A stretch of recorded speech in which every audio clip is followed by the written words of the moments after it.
Alright guys, welcome to day one of the lifts. I'm gonna take you guys through every single exercise, how much weight you should put on, depending on your body weight, reps, sets, and also I'm gonna show you the correct way to do it. That way you get the most out of what you're doing. So we have our first component, which is the strength component. Pretty simple, moving the weight at a moderate pace. So we got squats, deadlifts, rear leg elevated goblet lunges. Then we have our powerlifting component. That's when we're kind of trying to get the bar to move quickly, get off the ground, or just be explosive with our movements. Hang snatches, hip thrusts, and then we have our accessories, which is typically going to be upper body, minor stuff, and then the core.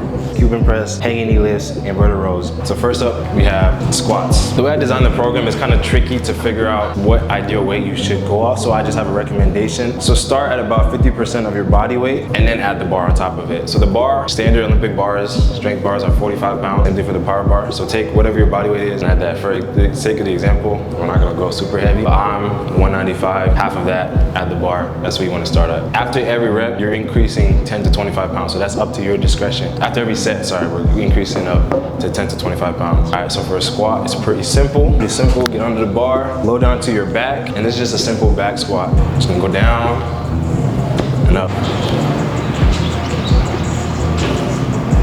Like that. I have my NIL manager calves. Yes. I'm just gonna show you guys exactly what to be looking for when we're doing a squat. So you wanna come up, simple as that. You don't wanna lean too far forward. You wanna lean too far back. These are a lot of common mistakes that a lot of young athletes make. We just wanna be simple, going down, coming straight back up.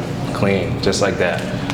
Beautiful. Hey, make sure y'all shop Limitless University. All right, so the next exercise we got are deadlifts. Deadlifts are pretty simple, but also at the same time, a lot of people mess this up. Another note when we're figuring out our weight, like I said, take your body weight, multiply that by whatever the percentage is. So for these first two exercises, 50%. So for me, I'm doing 195 times 0.50, 50%. And then we're getting to how much we're putting on the weight plus the bar. Again, the bar is 45. A lot of people like to do an alternating grip. I've kind of moved away from that a little bit, but we're gonna come hunch our back, tuck it in, squeeze our core. We're gonna grab the bar and we're gonna focus on having tension in the hamstrings and just coming straight up with it. We're standing. But it's not like a standing where we're in like a squat position. Since we're hunched over, we're relying more on our back and our hamstring. So we're gonna come and come straight up. Just tuck your hips in, squeeze your glutes.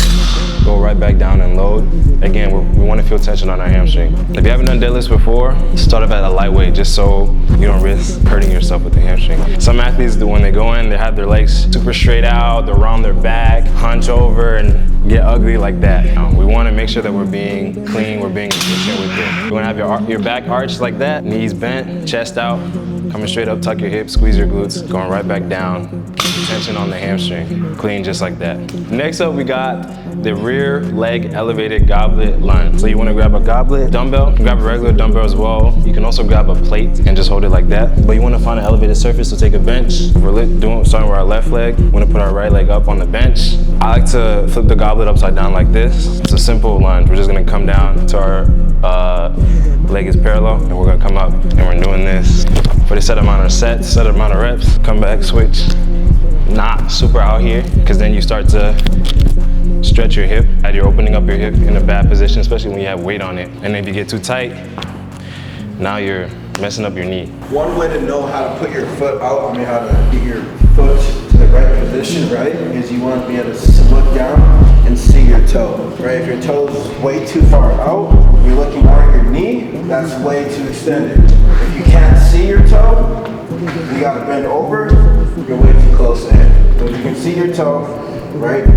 Looking down, the bend, boom, got that good shin angle parallel, come right back up. I've seen this video where some people sit down, go like that, and come up, and that works too. But to me, I like to go, can I see my toe without having to bend forward, without having to see my toe? Right? You don't want to come up here and be here. Why? Way too extensive. You expose your hip flexor. You should overstretch it, especially when you add weight. That's how you get injured. Too close. Now, messing up your knee, your heels coming off the ground, you get back issues, all types of issues. So yeah, just like Kat said, you can sit, your leg extended, find it, or again, you're standing looking directly down at your toe. You don't want to see your knee, you don't want to not see your toe. And just like that, that's how you do the RLE goblet lunge. That's how you become limitless. Hell yeah. So now we have the hang snatch. This one's a little bit more of a complex movement, but if you can't do the actual movement, we'll take you through the different phases that you can do right now and eventually build up into it. So a hang snatch, wanna have a pretty wide grip or wide stance, come down, wide grip. We're gonna make sure our back is arched, our chest is forward, and we're basically gonna pull the bar, come up on our toes, get it up, out, arms out, come into a squat position, and we're gonna come up. Like that. His grip is too narrow, so you wanna have a wider grip. The other thing, the last part is when you come up, you wanna stick the landing and stand, and then come up. You kind of just jump straight up and stood up. What we're not looking for, a lot of mistakes, narrow grip, slouching, trying to muscle our way through the bar. We're focusing on power. We can't do the full snatch. We can break it up into different progressional movements. So for example, if on there it says 3 sets of 5, we can break it down, do 3 shrugs. So come up back into the same position. We're gonna have our grip wide. And we're just gonna come up, shrug, and make sure you're coming up on your toes. You're shrugging your shoulders, you're bringing your hips forward. You can do those 3 times. And then if you're strong enough, the bear bar, but if you're not, find a bar, bring it up into that snatch position, some of a wide stance, and we're gonna just do squats up like that, and then do it for 3 times as well as a substitute. Thrust, so you can do hip thrusts a number of ways. If you have a hip thrusting or a glute bridge, that's another example for you. If you have a glute bridge machine, you can just go straight into that and do that. Or just find a bench, barbell, put a good amount of weight. Your glutes are one of the strongest muscles in your body, so you can really load that, you know what I mean? But still go off of the recommendation that I gave. And again, it's just there as a recommendation. So we're gonna try to find some padding if you can. Gentlemen, be very careful with your crown jewels. We're gonna come up like that, load. I like to have a wide grip. We're gonna come down, load, so we kind of have a little bit of a stretch in our glutes, and then we're gonna come all the way up, so we're parallel, and squeeze the glutes, just like that. Simple. The heavier you get, the more stability you'll need. Overall, you're still engaging your core, squeezing your glutes, stuff like that. All right, so now we have Cuban press. Now we're going into the accessories. So this is a shoulder movement, and you can take 2, 2.5, or 2, 5, or 2, 10, depending on your strength. Weights, or you can use dumbbells. And for the Cuban press, we're gonna start like this, come up like this, like we're lifting up buckets. We're gonna bring it up, and we're just gonna push up, go back down. That's 1. Bring it up, all the way up. Oh yeah, I didn't do all the way up. And then go down. Controlled while you're doing it, not necessarily for speed, shoulder strength, and stability. All right, now we have hanging knee lifts. So find a bar, a place to hang.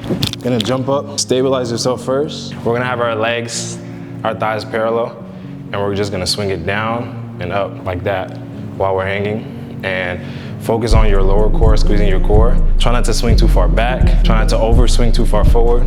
Keep everything controlled, especially on the way down.